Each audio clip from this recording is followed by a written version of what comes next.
little clouds here. There we go. Give him a little, let's be yellow here. So the storm clouds kind of gather as he's thinking, and if he spends enough time alone and is thinking, reaching into his soul, the lightning strike of inspiration comes down, and he has this the eureka moment. Aha! And then he gets down to work and dashes out this masterpiece, this finished perfect product, right? That's kind of how we think about creativity and art. There's a superhumanly talented person, and they're in connection with something the rest of us aren't connected to, right? And under this model, creativity is kind of an antisocial act. If you want to be more creative, you have to kind of cloister yourself and close down and get in touch with the muse, man, do a lot of drugs, that kind of thing. So there's a different way of thinking about creativity that comes to us by way of Brian Eno. And what Eno's idea is that creativity and good ideas are actually the result of what's called a scenius. And that's a kind of communal form of genius. And what that means is there's still that individual, that, the artist or whoever, we'll still put him in here, we'll still make him look a little godlike here. But there are a whole field of people who are also involved. There's a whole scene of thinkers and idea makers and a whole group of people that are surrounding the artist. And so my first book, what I like about this idea of scenius is that scenius makes room in the kind of story of creativity for the rest of us. Because being part of a scenius, you don't have to be that genius. You just have to be a contributor. Being part of a scenius isn't necessarily about how talented or smart you are. It's about what you have to contribute to the group as a whole. And so my first book was all about how to kind of how to take from the scenius, right? So Still Like an Artist was about how to steal influence from the people around you, from your heroes, from people in your life, and dead people too. So this next book, or this book that's out right now, this is about how you can give back to your scenius, and how you can become part of something that's bigger than you, and how in the act of sharing things, you can actually build connections within the scenius that'll kind of help you and take you where you want to go. And so I think there's a couple of ways that to be more successful in your work or in your creativity or in your art, that you can kind of join a scenius and be a better part of one. So there's this kind of spectrum of sharing. And on this side are what I call vampires. Let's see if we can do this right.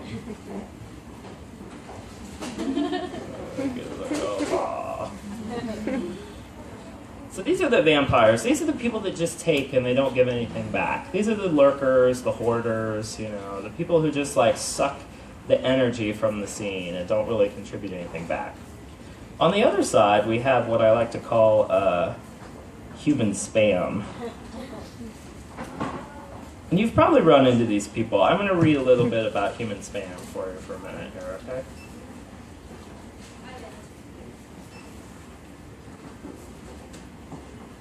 If I can find it in my own book. When I was in college, there was always one classmate in every creative writing workshop who claimed, "I love to write, but I don't like to read." It was evident right away that you could pretty much write that kid off completely.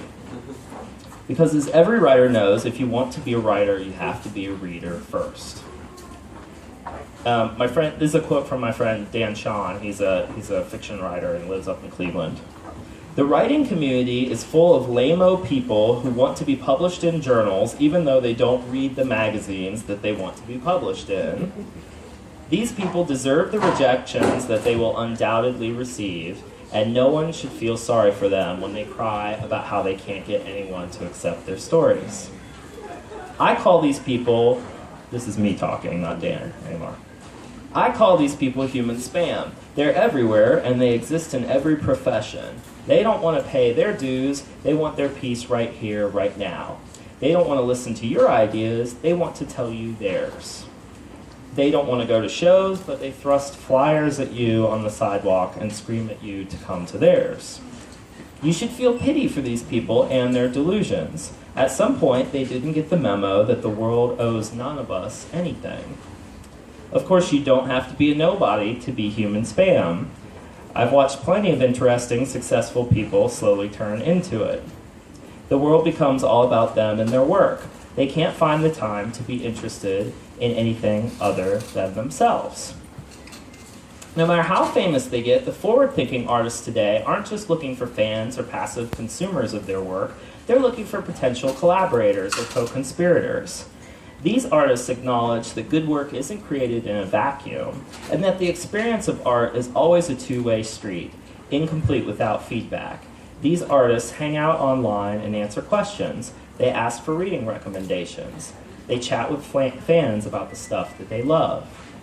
So there's a story about the music producer Adrian Young. He was hanging out on Twitter one day, and he tweeted, "Who's better, the Dramatics or the Delphonics?" Two old soul groups. And as his followers kind of erupted in a debate over the two soul groups, one follower mentioned that the lead singer of the Delphonics, William Hart, was a friend of this Twitter follower's dad, and that Hart just happened to be a fan of Young, the music producer's music. So the follower suggested that the two should collaborate. And when Young tells the story, he says, to make a long story short, a day later, I'm on the phone with William Hart, the lead singer of the Delphonics, and we're speaking for 2 hours, and we hit it off. Young then went on to produce a brand new record with the Delphonics called Adrian Young Presents the Delphonics. Now, I think this story is great for two reasons. One, it's the only album that I know that's existence can be traced to Twitter. And two, it shows what happens when a musician interacts with his fans on the level of a fan himself. If you want fans, you have to be a fan first. If you want to be accepted by a community, you have to first be a good citizen of that community. If you're only pointing to your own stuff online, you're doing it wrong. You have to be a connector. If you want to get, you have to give. If you want to be noticed, you have to notice. Shut up and listen once in a while. Be thoughtful. Be considerate. Don't turn into human spam.